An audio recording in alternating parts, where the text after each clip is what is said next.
Hello friend, मैं अनु कुमारी। आपका स्वागत है मिशन बीपीएससी में। देखिए, कल हमने लास्ट वीडियो में तक मैंने पूरा इम्तियाज़ अहमद का एंशिएंट हिस्ट्री का कंप्लीट कर दिया था। अब जो है हम इसमें एक्चुअली देखिए, पालकालीन बिहार और कर्नाट वंश को ये प्राचीन बिहार में ही दिया है, लेकिन यहाँ से एक्चुअली बिहार में मध्यकाल की शुरुआत हो जाती है। तो मैं क्या कर रही हूँ कि पाल वंश और कर्नाट वंश को मध्यकाल बिहार में लेके यहाँ से, तो हम इसको चैप्टर 1 और 2 मान के चलते हैं। और देखिए, हम यहाँ पे मैं क्या कर रही हूँ ना कि क्वेश्चन तो करवाऊँगी, उसके पहले मैं क्या कर रही हूँ कि कुछ नोट्स हैं। जैसे पाल वंश का मैंने खुद का जो नोट्स बनाया है वो मैं बता दे रही हूँ, उसके बाद उसका कुछ एक्सप्लेनेशन करके उसके बाद ये क्वेश्चन करवा देंगे। तो इससे क्या होगा कि थोड़ा जब आंसर आप करेंगे तो बहुत सुविधा होगा कि उसके बारे में आप थ्योरी पढ़े हैं, ठीक है। बाकी तो सब्जेक्टिव बुक पढ़ेंगे तब तो वो सब क्लियर हो जाएगा, बट ये भी इसके एक्सप्लेनेशन भी आपके लिए इजी हो जाएगा और कुछ समझ में आती है। इसलिए मैं ना इसका कुछ अपना जो नोट्स बनाई हूँ, पहले मैं सोची थी कि नोट्स को अलग कराऊंगी उसके बाद एक्सरसाइज, तो इतना तो टाइम नहीं होता। एक वीडियो देख लेंगे आपको पता रहेगा कि नहीं इसी वीडियो में क्वेश्चन है, तो आप स्किप करके, यूट्यूब ऑप्शन देता है ना, स्किप करके स्पीड बढ़ा के आप देख सकते हैं। तो इसलिए मैंने इस तरह से कर दिया, यहीं पे अपना नोट्स ऐड कर लिए हैं और यहीं पे फिर उसका क्वेश्चन आगे हम प्रैक्टिस कर लेते हैं। तो पहले हम थ्योरी पढ़ेंगे, जैसे अब कर्नाट वंश पढ़ लिए, फिर इसका जो है होगा फिर इसका तुरंत क्वेश्चन बना लेंगे, तो इस तरह ईजी हो जाएगा, ठीक है। तो अब देखिए, अब हम क्या करते हैं, अपने वीडियो की शुरुआत करते हैं। देखिए, पालकालीन बिहार, ठीक है। तो पहले जैसे कि मध्यकालीन बिहार ही जब स्टार्ट होता है तो 700 के आसपास मध्यकालीन बिहार स्टार्ट हो जाता है। जब 700 के आसपास से स्टार्ट हो रहा है ना, तो पाल वंश कर्नाट वंश है, मुगल साम्राज्य नहीं है, तो बाद में आता है अभी, ठीक है। तो 700 से 1198 ये जो है पूर्व मध्यकाल रहता है, पूर्व मध्यकाल। और 1198 से 1757 है वो है उत्तर मध्यकाल, जिसमें तुर्क अफगान और अफगान, उसके बाद वह शेर शाह सूरी को हम पढ़ेंगे। उसके बाद मतलब वही सूरी वंश, ठीक है, सूरी वंश पढ़ना है। और उसके बाद हमारा मुगल साम्राज्य, जो मेनली अकबर के समय इसको बिहार का सूबा घोषित किया जाता है। बाकी तो बाबर के साथ युद्ध में शेरशाह सूरी खुद साथ देता है, और उसके बाद हुमायूं को तो पराजित किया रहता है, तो सूरवंशी बिहार में चलता है, ठीक है। तो इस तरह देखिए, ये थोड़ा इजी हो जाएगा। अब देखिए, अब पाल वंश क्या, जब हम बाद लास्ट वीडियो कल एंशिएंट हिस्ट्री का जब हम अंत कर रहे थे तो बताए थे ना कि हर्षवर्धन है क्या, कि उसका हर्षवर्धन मारा जाता है, अब एक कन्नौज है, बाकी जो आसपास के राजा रहते, इधर गौड़ शासक शशांक भी मारा जाएगा। तो इसी पे कन्नौज पे शासन करने के लिए कन्नौज पे त्रिपक्षीय संघर्ष होता है, पाल प्रतिहार। पाल जो है इधर बिहार और बंगाल के कुछ क्षेत्र में है, प्रतिहार है जो गुजरात, और राष्ट्रकूट दक्षिण भारत में। तो इन तीनों में त्रिपक्षीय संघर्ष होता है। तो हम पाल वंश का बिहार में शासन रहा है और ये बिहार स्पेशल है, तो हम पालकालीन बिहार पढ़ेंगे, ठीक है। देखिए, बंगाल का पुराना नाम गौड़ था और असम का पुराना नाम कामरूप है, और यहीं का एक राजा है श्रीहर्ष, ठीक है ना। यहीं का एक राजा कौन है आपका, श्रीहर्ष। अब क्या होता है कि गोपाल जो ये 750 ईस्वी में ये राजा बनता है, और ये पाल वंश के संस्थापक कौन है, गोपाल, ठीक है। तो अब देखिए, पाल वंश हम शुरू करते हैं। पाल वंश के संस्थापक कौन है, ठीक है ना, ये बिहार होगा कि बिहार में गोपाल, ये 750 ईस्वी में संस्थापक है गोपाल, जो पाल वंश का। पाल वंश इसका इसलिए नाम पड़ता है कि इसको जो बहुत सारे राजा होंगे सबके अंत में पाल पाल लगता है, इसलिए पाल वंश बोला जाता है। तो देखिए, गोपाल जो है ना, इसका क्षेत्र किधर है, मिथिला से लेके और मगध क्षेत्र में, और इधर कुछ बंगाल क्षेत्र में, ठीक है। तो पहला है इसका संस्थापक कौन है, गोपाल। इसका क्षेत्र हम जान गए। राजधानी है इसकी है नालंदा, जो ओदंतपुरी या बिहार शरीफ वर्तमान में बौद्ध वज्रयान, ठीक है ना, बौद्ध, ये किस बौद्ध गोपाल जो है वो वज्रयान यानी तंत्र, देखिए बौद्ध की 3 शाखाएं होती है, हीनयान, महायान, वज्रयान। तो हीनयान जैसे बुद्ध ने दिया उसी को फॉलो करने वाले को हीनयान। अब उसमें कुछ अमेंडमेंट समझते हैं, जैसे कॉन्स्टिट्यूशनल अमेंडमेंट कैसे होता है। अब कनिष्क आया था तो वो क्या किया कि जैसे कि अब बुद्ध बोलते थे अहिंसा नहीं करना है, मांस वगैरह नहीं खाना, वो कबीला है यूची कबीला से रिलेटेड है तो उसकी खान पान, तो उसी में सुधार करके कुछ लाया तो उसको बना दिया महायान। अब वज्रयान है जो जादू मंत्र टोना ये सब रहे हैं, तो ये मतलब फिर उसका ही आगे जो अमेंडमेंट रूप है वो है वज्रयान, ठीक है। तो अब गोपाल का जो है ना ओदंतपुरी विश्वविद्यालय की स्थापना करता है 750 से, यानी 8वीं सदी में, यानी पाल वंश पूछा जाता है किस सदी में चल रहा है, 8वीं सदी में।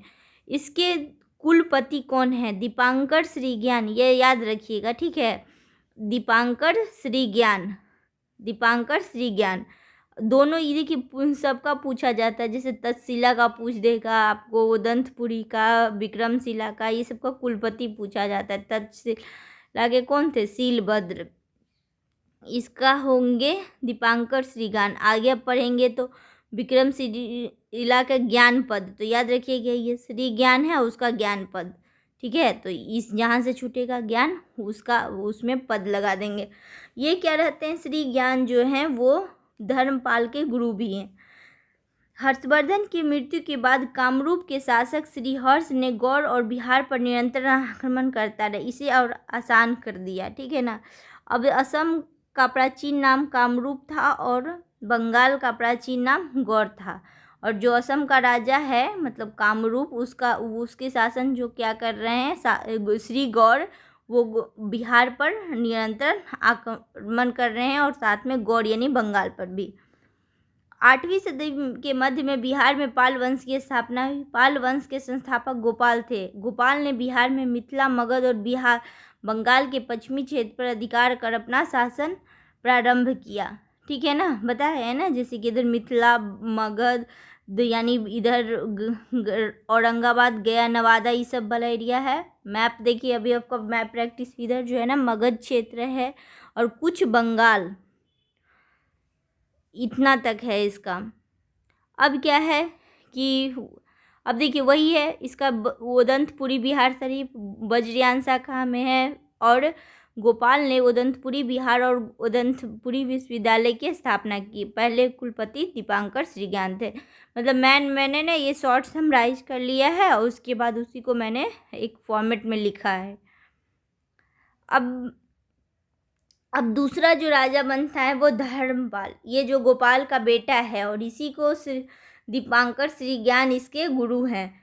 अब यही जो होता है ना प्रतिहार, राष्ट्रकूट, पाल, मैंने बताया था ना जो त्रिपक्षीय संघर्ष है, तो अभी सबसे पहले जो त्रिपक्षीय संघर्ष में भाग लेने वाला राजा है वो कौन है, धर्मपाल। ये किसके लिए, कन्नौज के लिए। तो ये क्या करता है ना कि चक्रा युद्ध और इंदिरा युद्ध, कन्नौज पे 2 भाइयों का राज रहता है और इन दोनों में संघर्ष चलते रहता है। तो धर्मपाल क्या करेगा, चक्रा युद्ध का साथ देता है और चक्रा युद्ध को साथ देकर इंदिरा युद्ध को हरा देता है।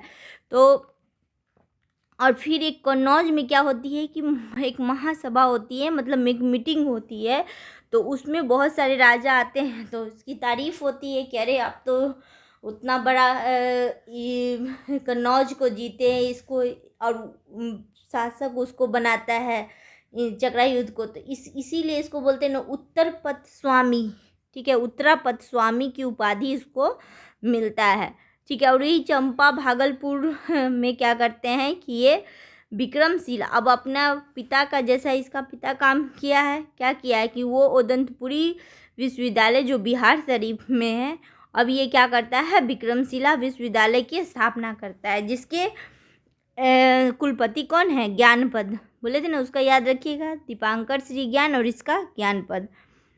अगला है क्या कि धर्मपाल पाल वंश का पहला राजा था जिसने त्रिपक्षीय संघर्ष में भाग लिया, और त्रिपक्षीय संघर्ष पाल, प्रतिहार, राष्ट्रकूट और कन्नौज के बीच हुआ था।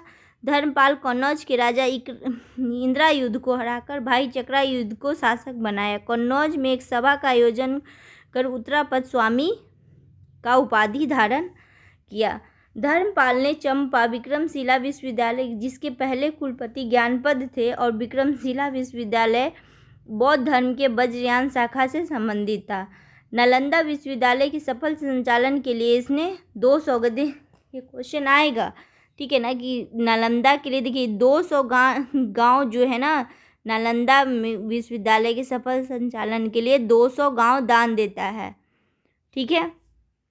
अगला है राजा बनता है देवपाल। तो देवपाल क्या है, धर्मपाल का बेटा है।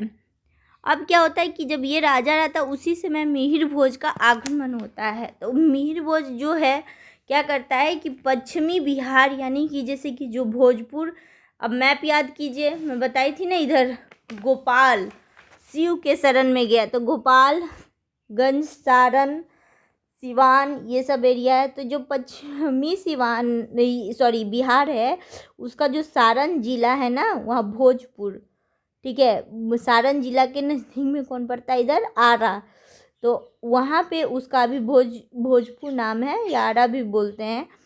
तो मिहिर भोज क्या करता है, भोज किला का निर्माण करता है, जो आज उसी एरिया को हम क्या कहते हैं, भोजपुर, ठीक है। आरा भी उसको कहते हैं।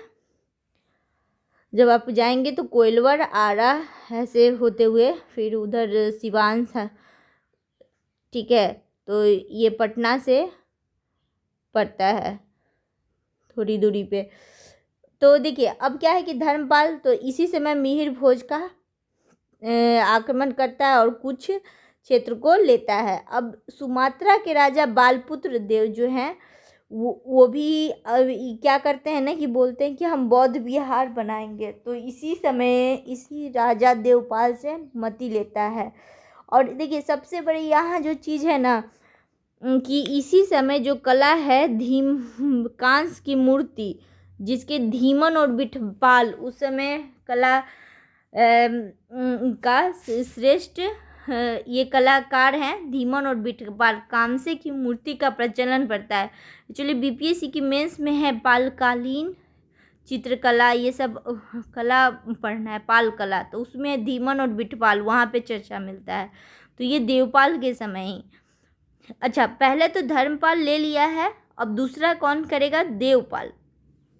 देवपाल भी त्रिपक्षीय संघर्ष में भाग लेता है। प्रारंभ में देवपाल कन्नौज को जीतने में सफल रहा, परंतु बाद में बिहार के पश्चिमी भाग को भी खोना पड़ा। मिहिर भोज ने शाहाबाद क्षेत्र तक जीत लिया और वह भोज किला बनवाया। देवपाल के समय सुमात्रा के राजा बालपुत्र देव के अनुरोध पर बोधगया में एक बिहार का संरक्षण के लिए कुछ गांव दान दिए गए।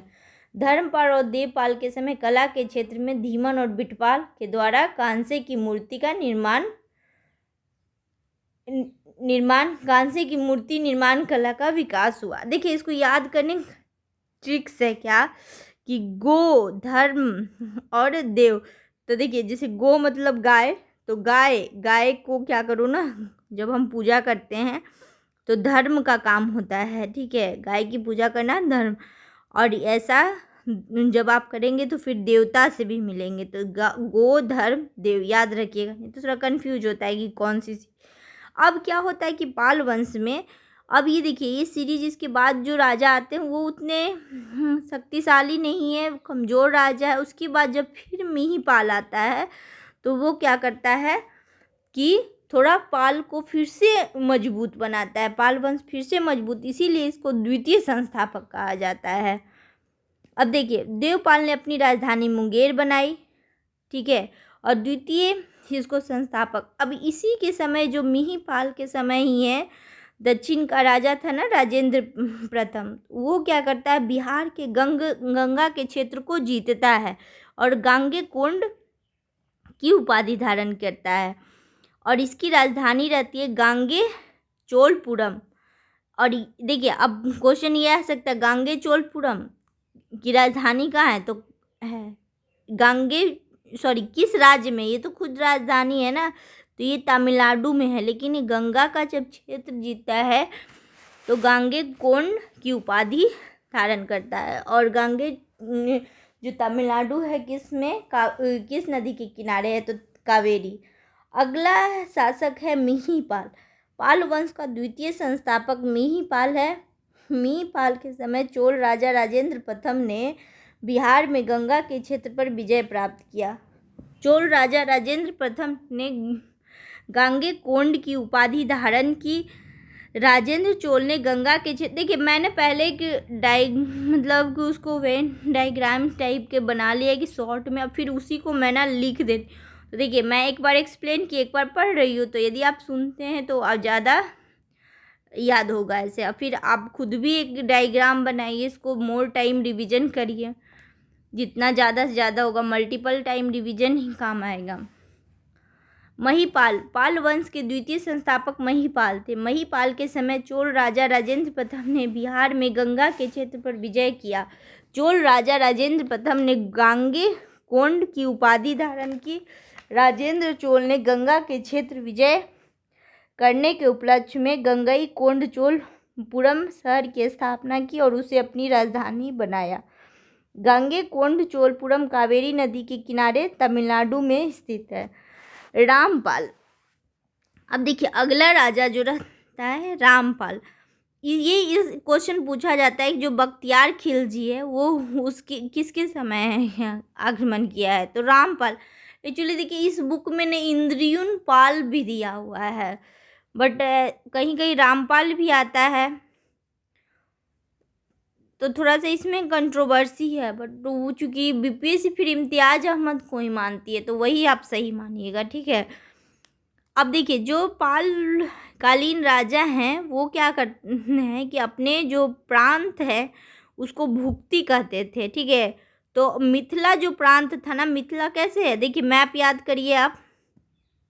देखिए ये जो ये वाला एरिया है ना, इधर ये है भुक्ति, ठीक है। तो मिथिला का जो क्षेत्र है ये तिरहुत प्रमंडल है और इसको तिरभुक्ति के नाम से जानते थे। क्या चीज़, तिरभुक्ति, मिथिला। और जो गया नवादा ये सब वाला जो एरिया है ना, मतलब इतना जो एरिया है इसको बोलते थे श्रीनगर भुक्ति। तो याद रखिएगा जो गया नवादा ये इसकी जो एरिया है उसको क्या बोलते थे, श्री भुक्ति, ठीक है। तो गया और नवादा वाला एरिया को क्या करते थे, श्री भुक्ति, ठीक है, याद रहेगा ना। ये देखिए हमने बताया था ना, पटना प्रमंडल, पूर्णिया प्रमंडल, तिरहुत प्रमंडल, भागलपुर, सारण, मुंगेर, दरभंगा, मगध, ये सब। तो इसको बोलते थे तिरभुक्ति। और गया नवादा ये सब वाला जो था उसको बोलते थे श्रीनगर भुक्ति।